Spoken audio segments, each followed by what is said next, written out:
pensado en dedicarla a las drogas, a las drogodependencias, no para que vengan los de especialistas más en la organización de drogas, que también, ¿no? Porque a lo mejor son los que más lo conocen, sino con esta idea de compartir y de esta transversalidad que es la que nos puede ayudar también a crear nuevas oportunidades, nuevos proyectos, también en función de las necesidades, muchas de ellas las que nos explica Solís, ¿no?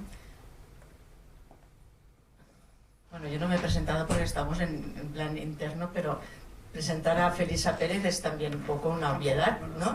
Supongo que todo el mundo la conocéis también. Felisa, ella es la presidenta de ABD, la directora técnica, también está liderando el nombre de ABD en la red iberoamericana, junto con una persona también, la presidenta de Colombia, y sobre todo en la Federación Catalana de Drogodependencias. ¿Y esto por qué? Pues porque nosotros, ABD, nuestra organización, nuestro grupo, que somos una fundación, una asociación, y también tenemos unos servicios sociales habilitadores en temas de discapacidad en Pozuelo, Madrid, nosotros venimos de las drogodependencias. O sea, nosotros, al inicio de los años 80, pues un grupo de profesionales y de voluntarios, pues con los primeros ayuntamientos democráticos y con las necesidades de las drogodependencias de momento, iniciamos lo que hoy es ABD, ¿no? Entonces pensamos que nuestra estrategia de futuro también tiene mucho que ver con de dónde venimos, ¿no? Siempre hay que tener muy presentes las raíces, no para pensar que si viejos tiempos fueron mejor, sino para crecer y porque eso también te marca lo que tú eres, ¿no? Tenemos la suerte de haber venido de este mundo de las drogodependencias, del que hoy nos hablará, en esta historia, pues nos hablará también muy a fondo Felisa. Tenemos la suerte, digo, porque aparte de poder conocer a muchas personas que tenían y que tienen esa dificultad, pues nos ha ayudado a aprender mucho sobre las personas, porque la persona tiene en diferentes momentos de su vida, como sabes, diferentes necesidades y vive diferentes situaciones. Y esto le ha permitido a nuestra organización, nos ha permitido pues abrirnos en el sentido mucho más amplio de atención a las personas, ¿no?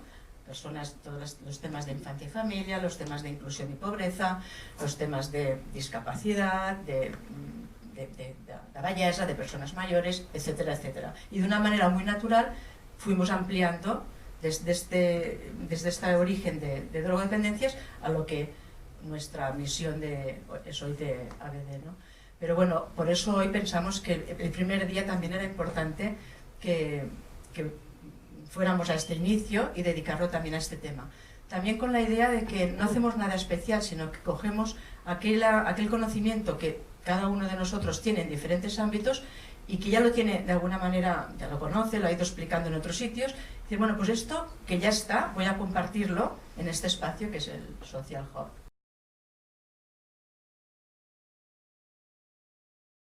Deciros también que ya cambiaría el título para empezar, porque más que protagonistas en la creación y desarrollo de la red de drogas, que es verdad, lo que hemos sido es protagonistas de lo que es el cómo tenemos que atender a las personas en adicciones. Y ese cómo tenemos que atender a las personas en adicciones, ayer estuve en una macro conferencia telefónica que nos podéis imaginar, con médicos, con la tira de gente, y resulta que estaban describiendo lo que tienen que hacer hoy, que es lo que hemos hecho todavía nosotros. Pensar en la persona y en sus circunstancias. No solamente que le dolía el pie, no solamente que tenía el tema de la adicción, sino que pasaba alrededor de ella para poderle ayudar en esa complejidad, que ahora llaman complejidad, de la atención a las personas. Yo creo que hemos sido innovadores desde el principio. Otra cosa que es la innovación. La innovación la tenemos todos, no la tienen unos que tiran para adelante dentro de una organización, y menos de la nuestra. Nuestra ABD ha sido innovadora desde el principio y seguimos siendo innovadores constantemente, pero no nos viene la innovación desde la dirección, nos viene la innovación desde abajo, desde todos participamos de esa innovación y somos creativos a la hora de adaptarnos a las circunstancias que tenemos.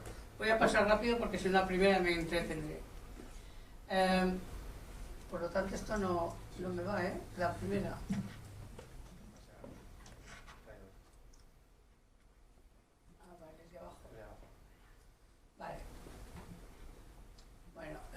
Mirad, esto es lo que os voy a explicar un poco Iré rápido.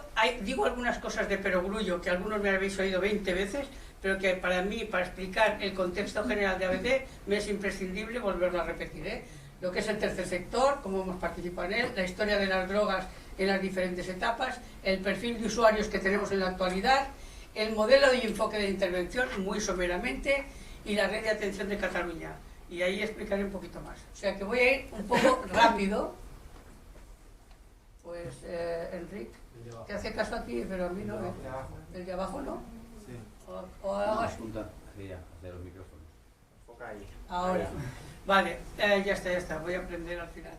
Mirad, siempre lo explico porque es imprescindible que lo explique para saber qué somos nosotros. Nosotros somos una ONG, que ahora explicaré el qué. Las entidades no nacen así de repente, sino que nacen en un momento histórico también de España. El primer sector, que es el gobierno, las administraciones, son los responsables de un territorio.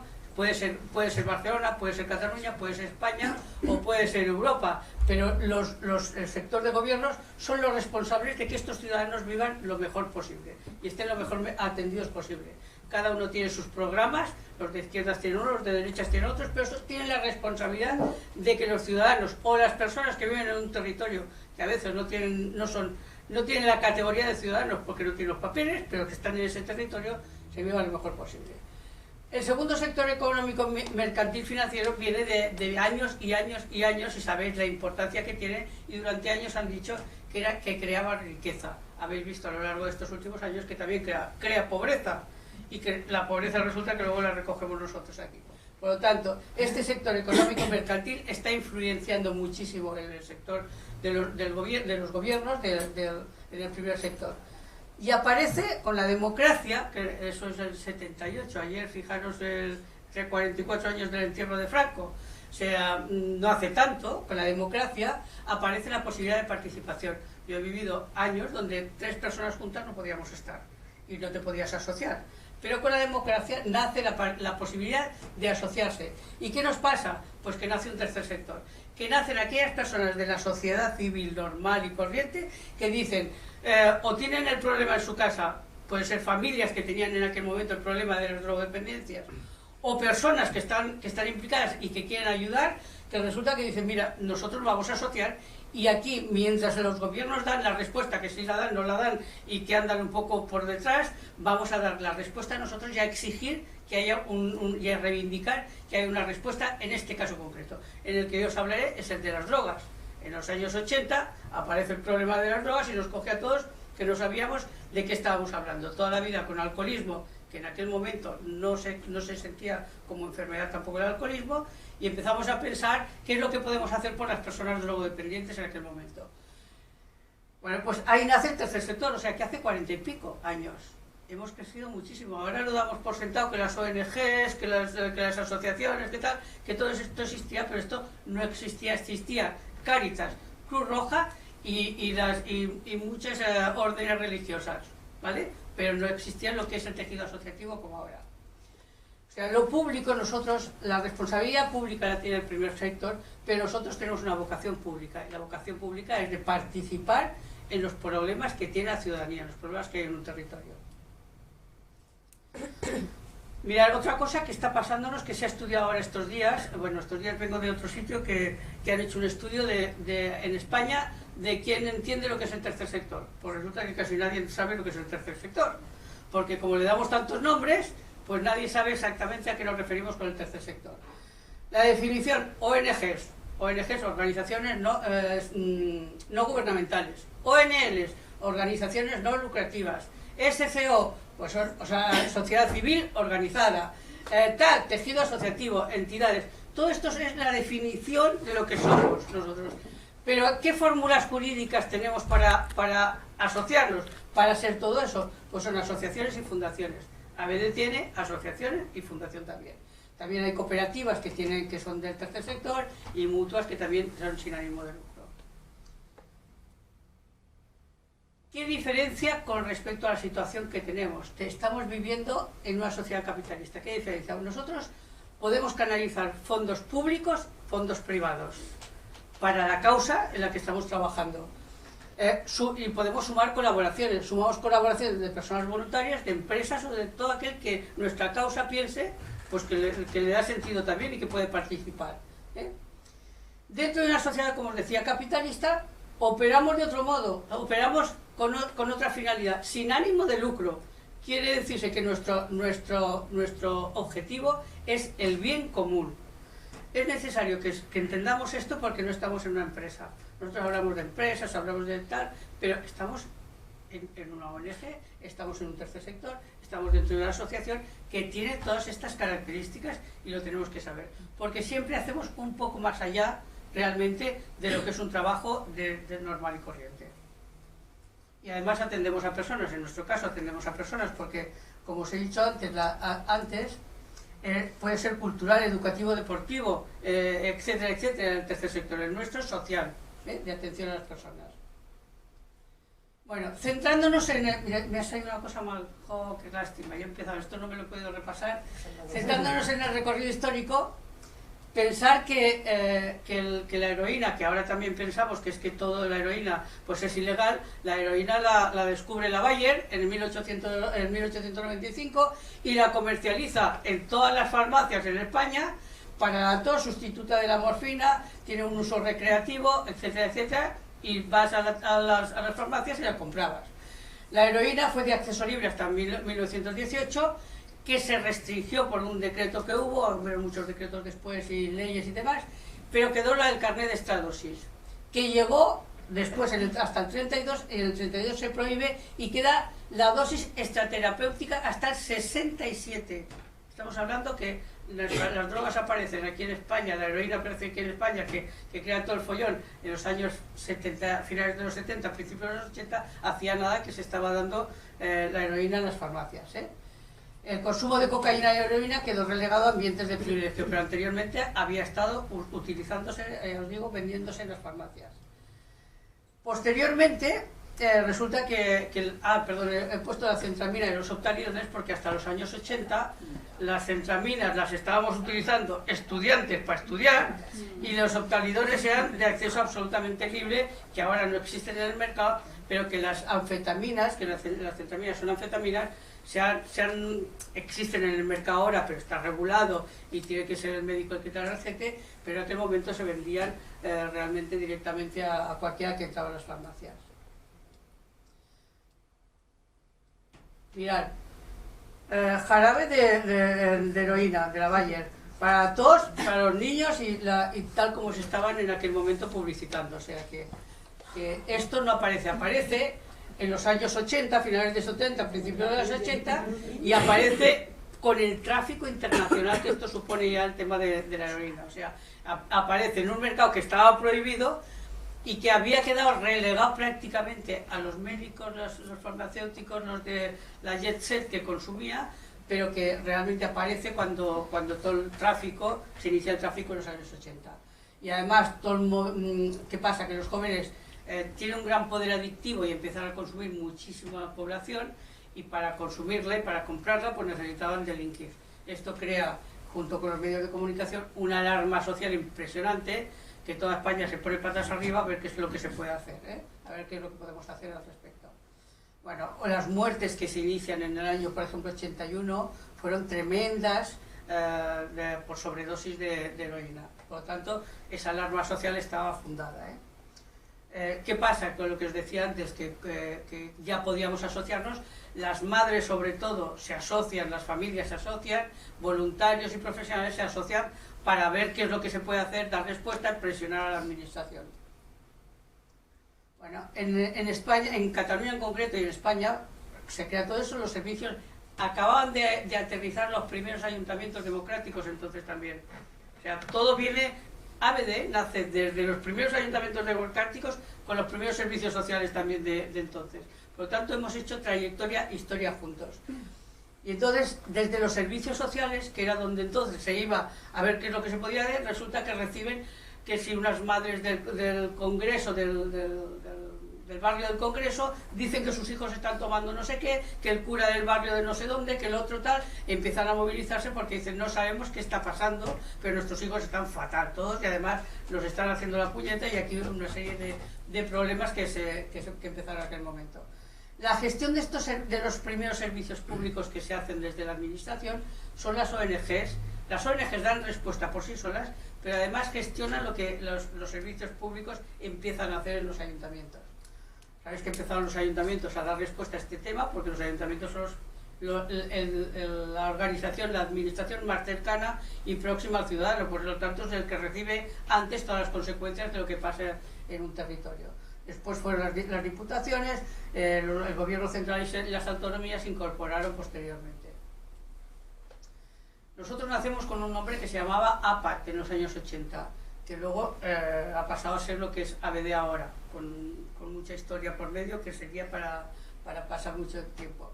Pero siempre hemos pensado y creíamos, y creemos, y así fue, que hemos coproducido con la administración desde un inicio lo que tenía que los problemas, o sea, las respuestas que se tenían que dar a las adicciones. Mirad, nacemos en los años 80, se creía que esto era un problema social, luego con los servicios, esto es un problema social, y ¿qué ofertamos? Nos fuimos los inicios en la Plaza Orfila esta, con un despachito que nos dejaron una psiquiatra, una trabajadora social, un alcohólico rehabilitado y yo, y nos turnábamos en el despachito y si no, visitábamos abajo en el bar. Empezamos así en la Plaza Orfila en los años 80, pero ¿qué pasa? En el 81 y tal, el boom fue tan grande que enseguida se crearon los otros CAS. El CAS Garviven primero, el Campuch, que era la comunidad terapéutica después, el CAS de Sants, el CAS de Sarriá, se crearon el centro de actividades con voluntariado también, que no teníamos el centro de actividades en Horta, en el Guinardó, equipos base de prevención comunitaria que fueron importantísimos en aquel momento porque trabajaban con las asociaciones de vecinos y por toda Barcelona, o sea que fueron muy importantes. Creamos el piso terapéutico ya en aquel momento y formamos durante estos años a muchos equipos del resto de España, o sea, fuimos los pioneros. Nos fuimos 4 personas, 2 del ayuntamiento, 3 del ayuntamiento y dos de nosotros, y nos fuimos por Europa a ver lo que había y en función de lo que vimos empezamos a crear toda esta red de atención. Mirad, esto es Garviven, esto es la comunidad terapéutica que hicimos en su momento. Aquí nació en el CAS de Sants, que no estaba donde está ahora, sino que estaba en las cocheras de Sants, pero como nos íbamos cogiendo terreno, nos dijeron iros a otro lado, y nos fuimos a otro lado. Este es el de Sarriá, y participamos ya de los 80 a los 90 en la creación de la Federación Catalana de Drogas y de UNAT, en el 85. Fijaros, en 10 años fue una locura. Y en 10 años, desde un inicio, pensamos que las drogas no eran una enfermedad a cualquiera. Era algo diferente y por eso nuestros equipos dijimos médicos, psiquiatras, psicólogos, trabajador social y educador. Educador se incorporó después, pero desde un inicio pensamos que era otra cosa, que no se podía dar una respuesta única y exclusivamente por la medicina o por la psicología, que teníamos que hacer equipos interdisciplinares. Y ahí empezamos, incluso no teníamos nombre. Una de las cosas que se hace en la innovación es innovar hasta los nombres. No sabíamos cómo llamar a este tipo de enfermedad, no sabíamos cómo llamar a los profesionales, les llamamos toxicoterapeutas, o sea, toxiterapeutas, perdón. O sea, fuimos inventando toda la nomenclatura y nos fuimos inventando procesos de rehabilitación, que tampoco sabíamos cómo hacerlo, y hacíamos primera etapa, segunda etapa, tercera etapa, etapas del proceso de rehabilitación de la persona, pero única y exclusivamente lo que estábamos dando son programas libres de drogas. Quiere decir que el que entraba por la puerta tenía que adaptarse a nosotros, a lo que nosotros le decíamos, disminuir y eliminar totalmente el tema de las adicciones, no de las drogas. Hacía una desintoxicación y procesos de rehabilitación e incorporación social. Pero claro, se nos quedaba en fuera cantidad de gente que le era imposible hacer un proceso de desintoxicación y que le era imposible dejar de consumir drogas en la situación en la que estaba. Pero solamente teníamos esto. En aquel momento los psiquiatras no tenían ningún interés por este tema porque era un desprestigio total trabajar en el tema de drogas.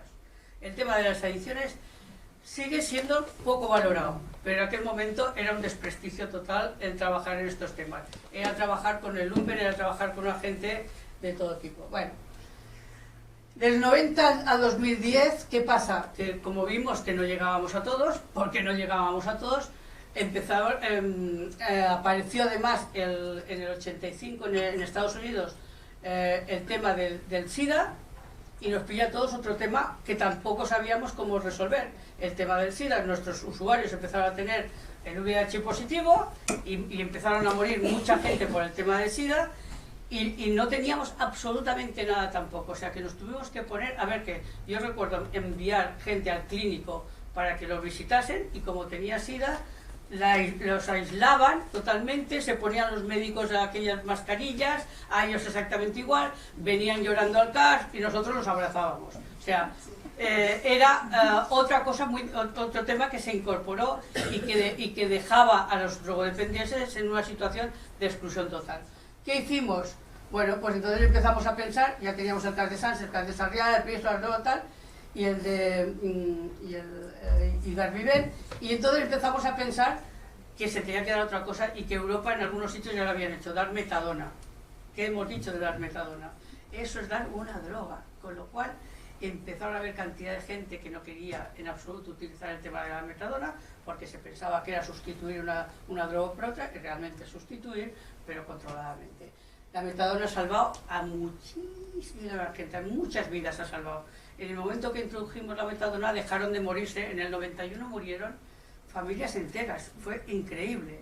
Y barrios que fueron casi desapareciendo, de cantidad de gente joven que murió en aquel momento. Y en cambio la metadona, que nos fue, es sustituir una cosa por otra, pero poder intervenir con él a largo plazo. Por lo tanto, lo que nos proporcionó es que estas personas realmente tuvieron otra manera de organizarse, de poder organizar su vida.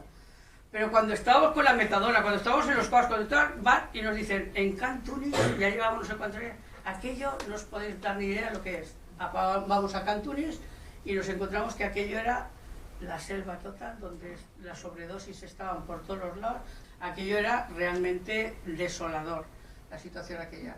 Con lo cual uno de los médicos dijo, oye, ¿y si pusiéramos una carpa aquí y pusiéramos una sala de consumo? Se estaban peleando el Ayuntamiento de Barcelona y la Generalitat, que si sí, que si no, que si en las salas de consumo sí, que si en las salas de consumo no, o las narcosalas que se llaman entonces, y entonces, bueno, pues mira, si pudiéramos poner una carpa, fui a un vecino, le pedí dinero, le dije tal, pues, nos dio el dinero y compramos una carpa, 4 sillas y 4 mesas.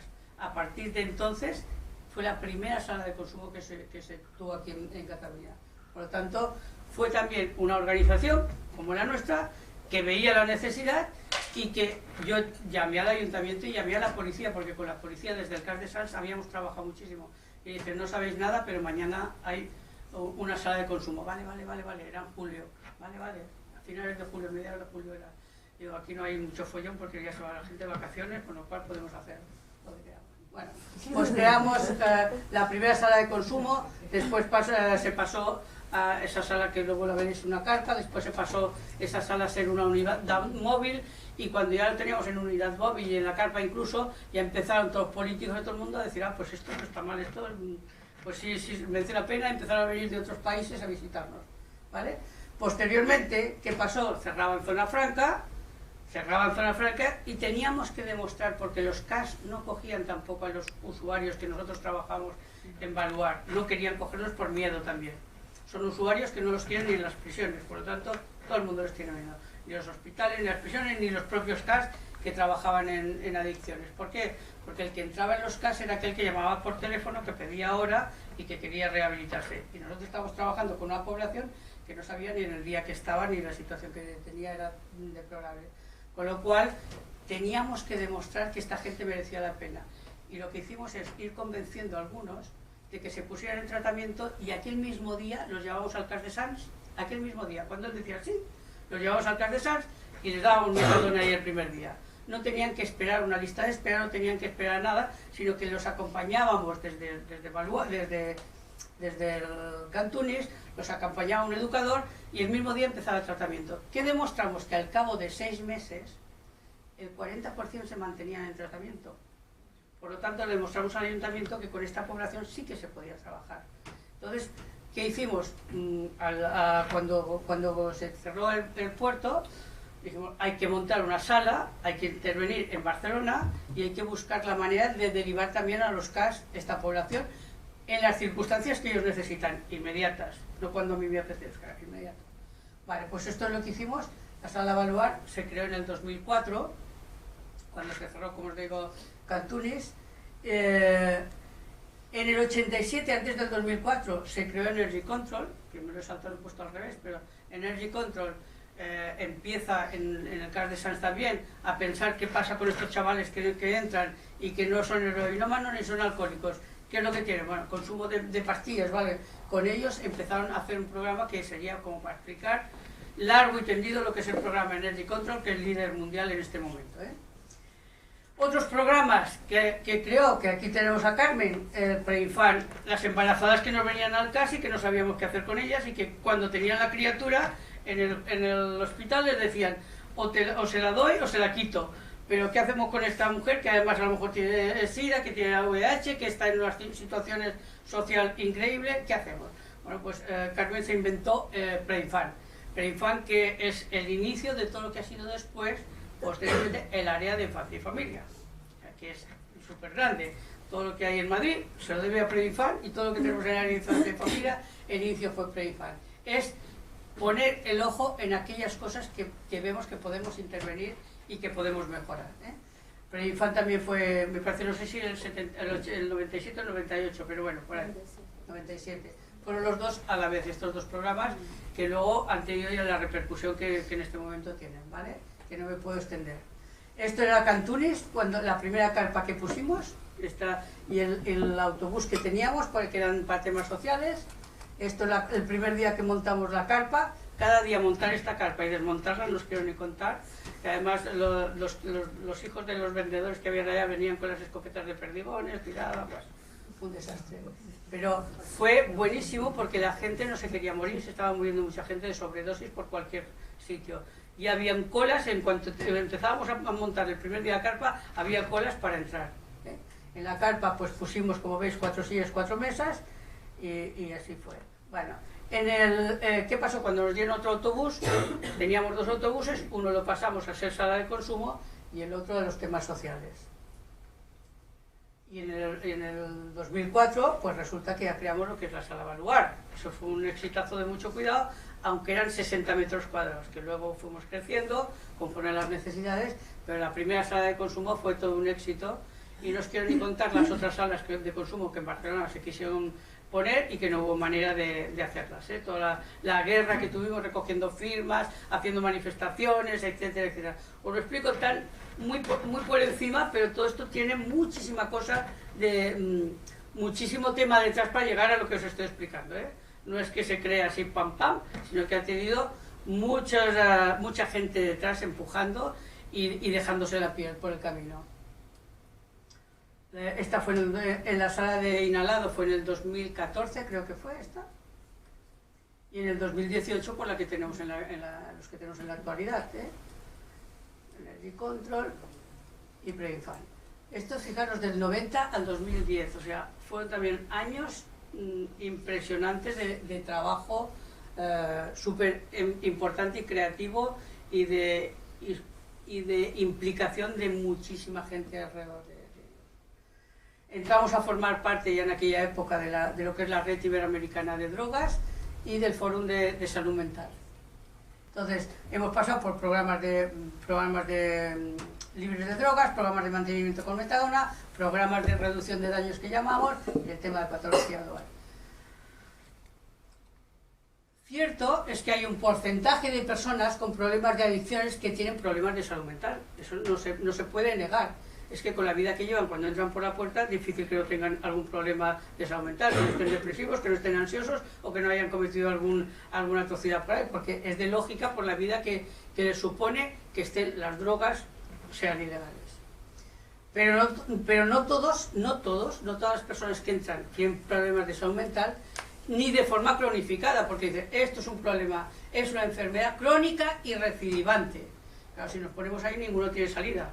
Si es crónico y recidivante, es que toda su vida. Y yo digo, cualquiera de nosotros que probemos la heroína y que nos enganchemos, pues también seguramente tenemos crónicos y recidivantes. Pero conocemos a mucha gente que se ha rehabilitado, que está llevando una vida ordenada, que está llevando, y ha sido cuestión de cambio de vida, de cambio de patrón de actividad de vida. Yo digo, hay patología dual, trial y cuatrial, porque cuando, ahora lo veréis en la siguiente... el problema es que cada vez que se ha hecho énfasis en uno de las partes de ese todo, una de las partes, es como si las otras no existieran. Y eso supone que el modelo de atención y el modelo de decisiones políticas cambian. Entonces, ¿qué hemos hecho ABD durante todo este tiempo? Hemos ido haciendo lo que nos pedía la administración, pero hemos mantenido nuestro modelo. Cuando no nos pagaban atención a las familias, nosotros estamos atendiendo a las familias. Cuando resulta que nos decían todo tiene que ser el tema de salud, nosotros hemos insistido también con lo social y con lo psicológico. Por lo tanto, hemos dado respuesta a lo que nos pedían, pero hemos mantenido el modelo de intervención que creíamos que teníamos que hacer. Es muy triste, pero las cosas van así. Cuando hay una cosa que se incide mucho, pues cambia las decisiones políticas, cambian el modelo de, como os digo, de intervención. Y yo digo, en este momento, ¿qué tipo de perfil tenemos en los CAS? En cualquier servicio. Estoy hablando del estándar, ¿eh? Hay por arriba y por abajo mucha casuística diferente. Pero mira, casi todos hay un porcentaje elevadísimo, el 40 y pico por cien, casi el 50, son adicción al alcohol. Y el 20 y pico a cocaína y tal, que tienen un consumo de 10 a 12 años, que se han mantenido, han llegado después de 10 y 12 años de consumo en su vida de estas drogas. Y con una edad de entre 26 y 48 años aproximadamente. Eso es el problema que vienen con la droga, que vienen de consumo, ¿vale? Muchos de ellos, además de algunos, no solamente consumen coca, sino que consumen alcohol, coca y otras drogas, ¿vale? ¿Qué problema tienen a nivel socioeducativo? Tanto si es mujer como si es hombre, muchos de ellos no tienen trabajo, o trabajo precario, ingresos irregulares, marginales, pensionistas, precariedad en la vivienda o sin vivienda, algunos de ellos, educación primaria, claro que hay también estudiantes universitarios, pero estoy hablando del perfil medio, educación primaria, familias multiproblemáticas o con problemas sociales, quiere decirse que o económicamente pues no están demasiado bien, etc. Los delitos que algunos de estos tienen son delitos funcionales, que ellos llaman ahora, que son pequeños hurtos y tráfico para su mantenimiento. Esto es lo que tenemos. Pero además, imaginaos que sea mujer, además a las mujeres se le añaden más cosas. Y es que tienen hijos o hijos, hijas y padres a sus cargos. O sea, los hombres, nadie tiene a su cargo a nadie. Pero resulta que las mujeres tienen muchos hijos y padres a su cargo. Han recibido abusos en la infancia, más del 80% se está calculando. Algunos hablan del 100%, abusos en la infancia. Violencia en la pareja, la mayoría con violencia en la pareja que tengan actual o en la pareja que han ido teniendo. Muchas de ellas han tenido que dedicar a la prostitución como manera de sobrevivir. Algunas, no muchas, algunas. Escasas relaciones sociales, mucha vulnerabilidad y consumo de psicofármacos, porque claro, aquella mujer drogodependiente que tiene 2 hijos, que tiene que hacer un tipo de vida, resulta que se va al médico de cabecera, le dice que está depresiva, que no duerme por la noche, que tiene no sé qué, y el médico le tapa el síntoma con psicofármacos, con lo cual cuando vienen al CAS, además de lo que estén consumiendo, el alcohol que estén consumiendo mayoritariamente o cocaína, resulta que el consumo de psicofármacos es más elevado. Por lo tanto, a las mujeres tendremos que adecuarnos a esa situación. Habiendo pasado por abusos en la infancia, por violencia en la pareja, teniendo los hijos, seguramente tendremos que pensar en ellas otra manera de enfocarlo para que vengan más de las que vienen, porque viene una mujer por cada 4 o 5 hombres, ¿vale? Que también se calcula que en la sociedad hay más problemas de hombres que de mujeres, pero no en esa proporción. Si nos vamos al tema orgánico, pues muchos tienen hepatitis, muchos tienen... hemos mejorado mucho el tema del VIH-Sida, muchísimo por la intervención que se ha ido haciendo a lo largo de estos años, y enfermedades de transmisión sexual. Es lo más florido que bueno, algunos no tienen nada de todo esto, pero sí. Y si son mujeres, como os decía, son más neurosis, ansiedad, angustias y depresiones. Y si son hombres, pues hombres más tipo psicosis y conductas antisociales. ¿Qué pasa? ¿Es un problema social? ¿Es un problema de salud pública, de sanitario? ¿Es un problema de salud mental? ¿De qué problema estamos hablando cuando hablamos en el perfil de las personas que somos? Pues un problema de todo esto, o sea, si viene uno y no tiene trabajo y yo lo desintoxico y lo mando a la calle y no le doy nada, pues difícilmente se va a poder mantener. Por lo tanto, es un problema que ahora llaman un problema complejo, en donde además de todo eso que estamos viendo, del análisis que hacemos total de todo eso, de ese diagnóstico que hacemos a todos los niveles, pues nosotros tenemos que mirarle también a la cara y a los ojos y ver cómo le potenciamos el salir de esa situación si es que él quiere que le ayudemos. El modelo de atención, aquí hemos dicho 50.000 cosas, es bio, psicosocial, educativo, integral e integrador, todo eso es verdad. Cuando hablamos de modelo integral es que aborde todo esto que os he dicho antes. Y cuando hablamos de integrador es que la finalidad es que participe de la comunidad y que esté dentro del barrio, del distrito, del sitio, participe de ello y a ser posible encuentre trabajo. Por lo tanto, una cosa es el modelo de atención, que es integral, y que lo que intenta, con esa integralidad, como os decía, llegar al máximo de población. Por eso hemos ido inventando diferentes programas para llegar al máximo de población. Mejorar la calidad de vida. Aquí no hay grandes cuando te dicen ¿y cuántos rehabilitáis? A ver, ¿cuántos rehabilitáis? Y yo, pues depende, porque no es lo mismo uno que otro, no es lo mismo que tenga padres, que tenga formación, que esté en una situación tal, que el que esté en la calle tirado y que esté sin papeles y que esté... ¿Verdad que no es lo mismo? Y que tenga SIDA y otro que no tenga, y otro... O sea, cada persona es diferente, por lo tanto, mejorar la calidad de vida que partamos para las personas. Promocionar la vida personal, porque todos tienen capacidades. No podemos trabajar desde los problemas que tienen. Naturalmente desde los problemas, pero hay que ver las capacidades que todas las personas tenemos. Y como personas, drogodependientes o no, tienen sus propias capacidades y desde estas tenemos que trabajar. Promocionar la vida personal. Y hay que hacer lo que decía, empoderamiento, y que puedan ser autónomos. Eso sería lo ideal, que pudieran ser autónomos, que estudien, que trabajen y que dejen las drogas. Fantástico, eso es lo ideal. Pero desde ese punto hasta la situación de donde parten, pues seguramente hay un recorrido que es lo de mejorar la calidad de vida que os decía. Esto es en cuanto al modelo. Pero ¿cómo lo hacemos? ¿Cómo hacemos para que eso, para trabajar todas las esferas de las personas? Lo primero es respetando los derechos de las personas, que durante tiempo no se los hemos respetado también, os tengo que decir. Exigíamos que se adecuase a lo nuestro y lo que decía el médico y lo que decíamos cualquiera de nosotros era la verdad y era lo que se tenía que hacer. O sea, respetábamos muy poco la situación de cada uno de ellos. Y eso es lo que se llama enfoque, que nosotros podemos llamar enfoque centrado en la persona, que ahora se llama enfoque centrado en la persona. Más que modelo, el modelo es el modelo integral y el enfoque es cómo lo tenemos que hacer. La actitud de los profesionales siempre hemos intentado que sea de trato de respeto y de dignidad por los que tenemos delante. Que aceptemos las preferencias de ellos, que a veces no ha sido así. Que no seamos moralistas, no estigmatizantes, sino paternalistas. Pobrecico, pobrecico, pobrecico. Y además este no se sale ni queriendo. Ahora que estamos haciendo un estudio del estigma en drogas, no veas la cantidad de frases que decimos los propios profesionales de las drogas. Es increíble.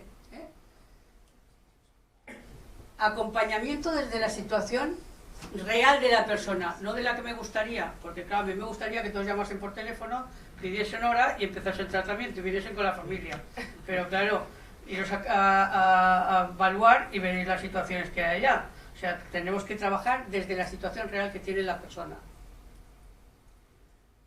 Facilitar esa continuidad en el proceso vital, porque estos chavales nosotros empezamos el proceso en un CAR y hacemos todo el diagnóstico, hacemos todo, pero lo derivamos mucho a la red que hay, a la red de salud, a la red de servicios sociales, a otras redes. Si lo derivamos, tenemos que facilitar nosotros la continuidad, porque se pueden perder. porque no estamos bien, trabajando bien en red realmente. Entonces tú lo derivas y ya me lo he quitado de encima, si no viene ya ni me acuerdo, bueno, pues tenemos que facilitar esa continuidad en su proceso vital, ser desde los centros el pan de payé, el referente, el punto de mira desde el que él pueda llamar en cualquier momento para cualquier problema que pueda surgir. Y trabajar en complementariedad, como os digo, con las diferentes redes. Los servicios se adaptan a la persona, ya lo he dicho antes, no al revés.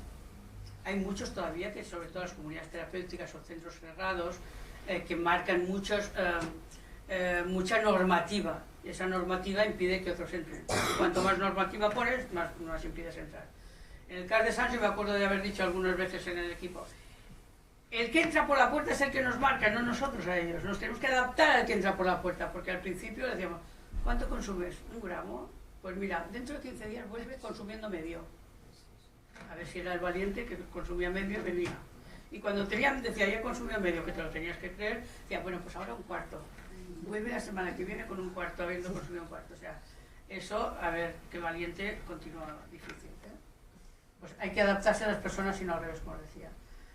Facilitar la acogida y la atención a las familias. Este es otro tema que aún no hemos trabajado suficientemente y algo que desde la Federación este año queremos impulsar. Las familias les damos soporte en función de que se pueda, de que se quiera, de que te lo pidan mucho, de que el hijo quiera o la hija quiera o el familiar quiera, pero las familias de por sí que están súper afectadas, ellas no están en el catálogo de servicios para dar respuesta. Y hay mucho que hacer sobre ellas porque sufren un montón todas las familias que tienen un miembro dentro de ellas de drogodependiente. Y algo fundamental, aquí no salvamos vidas. Aquí no vamos a salvar vidas. Yo me acuerdo cuando íbamos a Cantunis que parecía que íbamos a la guerra, íbamos a salvar... No salvamos vidas, acompañamos a las personas, porque ellos son los que también nos tienen que marcar hasta dónde pueden y hasta dónde no pueden. A nosotros nos gustaría que pudiesen hasta el final, pero si se quedan a medio, pues se quedan a medio porque a lo mejor no pueden. Por lo tanto, y más que nada más por la frustración que supone, que al principio había muchos profesionales que se frustraban porque aquel fulanito resulta que había recaído, y fíjate, y lo castigaban. Aún hoy día, hace poco me llamaron de una señora que la habían castigado porque no había podido ir a la visita. En uno de los casos no había podido ir a la visita porque debía salir un trabajo puntual de limpieza, la mujer se había ido a limpiar porque estaba en una situación tal, y cuando volvió a llamar le dijeron, no te ha saltado la anterior visita, por lo tanto, ahora hasta dentro de 2 meses no vas a tener. O sea, eso no lo podemos permitir. Tenemos que adecuarnos, como decía, a las circunstancias. Vale, no salvamos vidas, acompañamos a las personas, como os decía. La red pública se crearon primero los CARS. Hace unos pocos años el tema de menores se creó el Centro de Servicio de Orientación de Menores, pero sobre todo han sido los CARS, que era el centro de tratamiento de las drogodependencias, ¿vale? Las comunidades terapéuticas, cuando empezamos con los CARS, las comunidades terapéuticas, las ONGs creaban comunidades terapéuticas. Esas estaban llevadas por profesionales, por voluntarios y por usuarios, algunas de ellas. ¿Acordáis del Patriarca? Que luego se ha convertido en lo que es hoy día Nova. Pero empezaron, el Patriarca eran ex-drogodependientes, bueno, esto está pasando en Latinoamérica. Casi todas las comunidades terapéuticas son de ex-drogodependientes, ¿vale? Aquí se profesionalizaron muy rápidamente. Las unidades de desintoxicación que mandábamos para que se desintoxicasen porque ambulatoriamente no podían, centros de día, pisos de inserción, los pisos, aquí podría hablar de todas las gamas de pisos que hay para poder colaborar, empresas de inserción, talleres prelaborales, seguramente me dejaré alguna cosa. Programas deportivos últimamente han habido, las unidades móviles de reducción de daños, que es el reparto de jeringuillas, que luego algunas ha sido de consumo, las unidades móviles de metadona, que son los autobuses que se dirigen. ¿Qué pasaba? Que muchos de ellos tenían que tomar metadona diariamente y venir a los CARS era un problema. Pues se crearon los autobuses que se acerca la metadona a los barrios donde están ellos. O las farmacias que también empezaron a dar metadona. Los equipos de calle, preventivos, centros de encuentro y acogida. Aquí no hay muchos en Cataluña, pero en otras comunidades sí que hay bastantes centros de encuentro. Y la sala de consumo supervisado, o CAS, que ahora llamamos de baja exigencia, inyectado o inhalado. También dentro de esta red hay la atención a prisiones, que dentro de prisiones está dando justicia, o aquellos programas y servicios de ejecución de medidas alternativas que lo podemos hacer el resto de red, que son aquellos que les conmutan la pena por tratamiento, ¿vale? Eso haciéndolo muy por encima, porque cada uno de estos servicios, como nos coordinamos, cualquiera que entra al CAS puede ir a una comunidad terapéutica, y si lo deriva al CAS, pues tiene una plaza subvencionada por la administración. Si va directamente, pues lo tiene que pagar, es privado, ¿eh? En la actualidad, ¿qué podemos decir? Pues yo creo que en la actualidad podemos decir que nuestros equipos profesionales y voluntarios, trabajan en adicciones desde la complejidad esa que ahora se habla. Toda la vida hemos trabajado desde esa complejidad. Lo social, sanitario, psicológico, psiquiátrico, educativo, cultural, el género, lo tenemos que profundizar más, y desde la proximidad y flexibilidad que se necesita con estas personas. Están todos nuestros equipos profesionalizados, porque una de las críticas que se les hace a las ONGs desde el ámbito más hospitalario y más sanitarista es que estos son los voluntarios los que están llevando todo esto que estamos haciendo. Por lo tanto, están profesionalizados, están formados y son formadores muchos de ellos. Nuestros servicios están además acreditados, no estamos hablando de lo que estamos gestionando, que sean servicios que cada uno haga lo que quiera, están acreditados y han tenido seguimiento y evaluación por las administraciones financiadoras siempre. O sea, nuestros equipos realmente son súper evaluados. Lo digo porque en este momento están intentando pasar lo que nosotros estamos haciendo a los hospitales, a gente que nunca ha visto a un drogodependiente. Y no es lo mismo un modelo comunitario, como el que estamos hablando, un modelo integral comunitario, que un modelo hospitalocéntrico. No tiene absolutamente nada que ver. Y además nosotros hemos dado muestra, tenemos que defenderlo, porque nosotros, el seguimiento que nos han hecho ha sido total de todo lo que estamos haciendo. Diariamente sabe la administración qué profesional no ha hecho la visita que tiene programada. Los que estáis aquí en los CAR, ¿sabéis? Tenemos la programación de visitas. No viene fulanito, ya lo tiene la administración, que no ha venido, que hay uno que no ha venido a la visita. O sea, que tienen absolutamente datos de todo lo que hemos hecho. Hemos demostrado a lo largo de estos 40 años que realmente nuestro modelo es eficaz. ABD, que hemos hecho además, con todo esto que os he explicado, pues hemos hecho de punta de lanza en programas, metodologías que ahora están integradas como normales dentro de la red, pero que lo hemos ido creando nosotros a lo largo de estos años. Tema de reducción de daños, de prevención de riesgos, pisos de inserción, etcétera, etcétera. Y ahí acabaré diciendo que Steve Jobs dice: la única manera de hacer un trabajo genial es amar lo que haces. Y yo digo, ABD es el resultado, y en este caso el tema de las adicciones, del amor, de la pasión, de la implicación y del entusiasmo de muchas personas, no de unos cuantos, de muchas personas. Por lo tanto, tenemos que estar orgullosos de la situación que tenemos en este momento como organización, de lo que hemos ido haciendo. Había puesto lo que os decía antes, protagonistas, ABD protagonistas en la atención a personas con problemas de adicciones, en vez del título que llevamos. Pues vuestro turno. Feedback.